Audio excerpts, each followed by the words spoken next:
రైటిక AP DGP Rajendranath రెడ్డిపై ఎన్నికల సంఘం బదిలీ వేటు వేసింది. తక్షణమే విధుల నుంచి వైదొలగాలంటూ ఆదివారం ఉత్తర్వులు జారీ చేసింది. సార్వత్రిక ఎన్నికలకు సంబంధించి ఎలాంటి బాధ్యతలు అప్పగించొద్దని పేర్కొంటూ సీఎస్ జవహర్ రెడ్డికి ఆదేశాలిచ్చింది.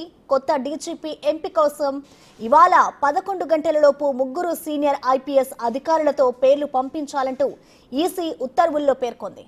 ఆయా అధికారులు 5 ఏళ్ల పనితీరు నివేదిక, విజిలెన్స్ క్లియరెన్స్ నివేదికల్ని పంపించాల్సిందిగా సూచించింది. కొంతకాలంగా విపక్షాల నుంచి పెద్ద సంఖ్యలో ఫిర్యాదులు రావడంతో ఈసీ చర్యలకు ఉపక్రమించింది. మరోవైపు నేడు కొత్త డీజీపీ ఎంపిక జరగనుంది.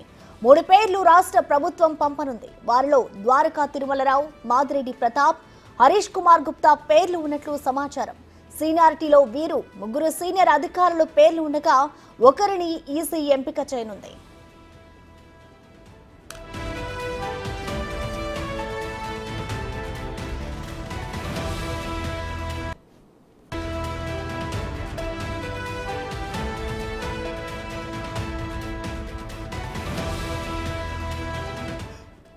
ఇటీవల వరుసగా వైసీపీకి ఎన్నికల సంఘం షాక్ ఇస్తోంది.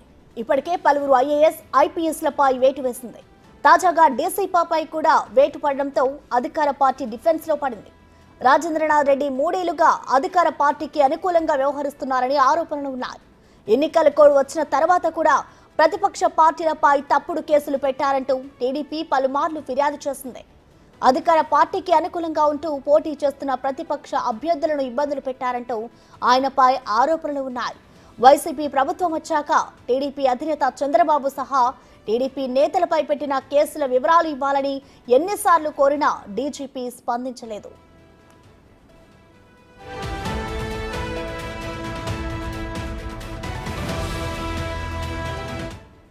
మరోవైపు డీజీపీ సహాయంతోనే టీడీపీ నేతల ఫోన్ ట్యాపింగ్ అయినట్లు ఫిర్యాదులో పేర్కొన్నారు. 22 మంది ఐపీఎస్, ఐఏఎస్ల తీరుపై బీజేపీ చీఫ్ పురంధేశ్వరి ఫిర్యాదు చేయగా ఈసీ స్పందించింది.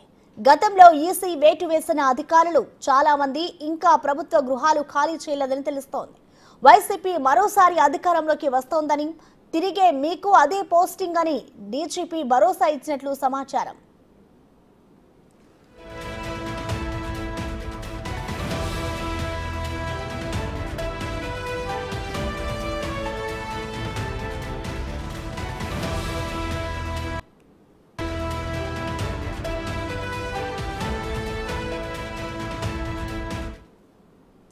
డీజీపీ రాజేంద్రనాథ్ రెడ్డి తొలి నుంచి వైసీపీ కార్యకర్తలా పనిచేస్తున్నారనే విమర్శలు కూడా ఉన్నాయి. ప్రతిపక్ష నాయకులు ప్రభుత్వ విధానాల్ని ప్రశ్నించే వారిని ఉక్కుపాదంతో అణిచివేసేందుకు ప్రయత్నించారనే ఆరోపణలు ఉన్నాయి. మరోవైపు సీనియర్లను పక్కన పెట్టి మరీ ఆయనకు డీజీపీగా బాధ్యతలు ఇచ్చారనే వాదనలు ఉన్నాయి. రాజేంద్రనాథ్ రెడ్డిని డీజీపీ చేసేందుకు సుమారు 11 మంది సీనియర్ అధికారులను పక్కన పెట్టారు. 1992 బ్యాచ్ అధికారైన రాజేంద్రనాథ్ రెడ్డి అదనపు డీజీపీ నుంచి డీజీపీ హోదాకి పదోన్నతి పొందిన కొద్ది రోజుల్లోనే పోలీసు దళాల అధిపతిగా నియమిస్తూ 2020 ఫిబ్రవరి 15న జగన్ ప్రభుత్వం ఉత్తర్వులు జారీ చేసింది.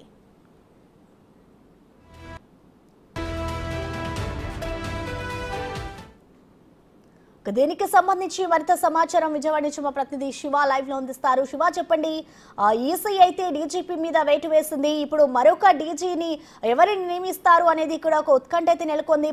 ప్రధానంగా ఎవరి పేర్లు వినిపిస్తున్నాయి శివ? ప్రసన్న, మొత్తం మీద చూసుకుంటే ఆంధ్రప్రదేశ్లో డీజీపీ వేటు పడింది. ఇప్పటికే దాదాపుగా 9 మంది ఐపీఎస్లు, 3 ఐఏఎస్ అధికారులపై ఎన్నికల సంఘం వేటు వేసింది.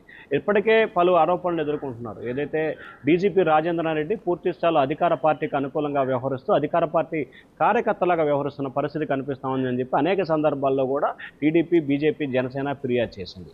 అయితే ఇటీవల కాలంలో ఏదైతే నామినేషన్ల ఘట్టానికి సంబంధించి కూడా రాష్ట్ర వ్యాప్తంగా టీడీపీ అధినేత చంద్రబాబు, లోకేష్ అలాగే ఆ పార్టీ నేతలకు సంబంధించి అనేక కేసులు పెట్టారు. వీరిపై పెట్టిన కేసుల వివరాలు ఇవ్వాలని చెప్పి ఎన్నిసార్లు కోరినప్పటికీ కూడా ఆయన ఇవ్వలేదు. కనీసం వాటికి సంబంధించి సరైన సమాచారం కూడా ఇవ్వలేదు. ఆ తర్వాత హైకోర్టు డైరెక్షన్స్తో హైకోర్టు ఆదేశం ప్రకారం కూడా ఆయనకి చంద్రబాబుకు అలాగే టీడీపీ నేతల కేసుల వివరాలను చేయడం జరిగింది. అలాగే బీజేపీ చీఫ్ పురంధేశ్వరి కూడా ఒక లేఖ రాసింది. డీజీపీ పూర్తి స్థాయిలో కూడా ఆంధ్రప్రదేశ్లో ప్రతిపక్ష నేతల ఫోన్ ట్యాపింగ్ చేయడంతో పాటు అధికార పార్టీ నేతలాగా వ్యవహరిస్తున్నారు. ఎన్నిసార్లు ఫిర్యాదు చేసినా కానీ పట్టించుకోవట్లేదు. కేవలం జిల్లాలో ఎస్పీలని పోలీసుల్ని అడ్డు పెట్టుకొని ప్రతిపక్ష నేతల్ని టార్గెట్ చేస్తూ వాళ్ళని ఇబ్బందులు పాలు చేస్తున్నారు.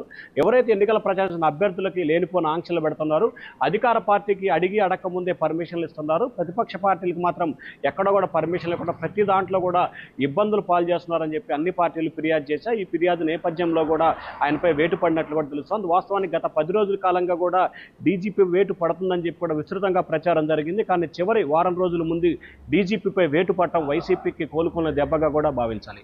ఇక మరొక వైపు ఆంధ్రప్రదేశ్ డీజీపీగా కూడా ప్రస్తుతం ఈ రోజు ఉదయం 11 గంటలకి రాష్ట్ర సీఎస్ 3 పేర్లను కూడా ఎన్నికల సంఘానికి ప్రతిపాదన చెబుతుంది. ఎవరైతే ప్రస్తుతం ఉన్న జాబితా ప్రకారం సీనియర్స్ ఉన్నారో, ప్రస్తుతం ద్వారకా తిరుమలరావు ఆర్టీసీ ఎండీగా ఉన్నారు ఆయన కానీ, లేకపోతే మాదిరెడ్డి ప్రతాప్ ఆయన తర్వాత ఉన్నారు, ఆ తర్వాత హరీష్ కుమార్ గుప్తా, ఈ ముగ్గురు కూడా ఇప్పటికే డీజీ హోదా కలిగి ఉన్నారు. వీరి ముగ్గురికి సంబంధించి ఎవరో ఒకరిని నియమించే అవకాశం కనిపిస్తుంది. ఎందుకంటే ప్యానల్ ప్రకారం కూడా వీరి ముగ్గురిని రాష్ట్ర ఎన్నికల సంఘానికి కూడా రాష్ట్ర ప్రభుత్వం తరఫున పంపించే అవకాశాలు కనిపిస్తున్నాయి. సో ఈ ముగ్గురులో ఎవరిని ఎంపిక చేస్తారనేది ఉత్కంఠ అయితే కొనసాగుతూ ఉంది. మరి ఏదైతే ఎన్నికల కమిషన్కి సంబంధించి కేవలం నెల రోజుల వ్యవధే ఉంది కాబట్టి, అంటే ఈ నోటిఫికేషన్ ప్రక్రియ జూన్ 4 వరకే ఉంది కాబట్టి, సో ఈ జూన్ 4 వరకు కింది స్థాయి అధికారిని ఇన్ఛార్జిగా కొనసాగిస్తారా, లేకపోతే ఈ ముగ్గురులో ఒకరిని ఎంపిక చేస్తారా అనేది ఈరోజు మధ్యాహ్నానికి క్లారిటీ వచ్చే అవకాశాలు అయితే కనిపిస్తున్నాయి. ప్రస్తుతం మనకు అందుతున్న సమాచారం ప్రకారం ద్వారకా తిరుమలరావు పేరు దాదాపుగా ఖరారైనట్లు కూడా సమాచారం అందుతుంది. మరి ఆయన ఖరారు చేస్తారా, లేకపోతే మాదిరెడ్డి ప్రతాప్ని చేస్తారా, లేకపోతే హరీష్ కుమార్ గుప్తాని చేస్తారా అనే ఉత్కంఠ అయితే ప్రస్తుతం ఐపీఎస్ ఐఏఎస్లో అయితే కొనసాగుతూ ఉంది. Thank you Shiva.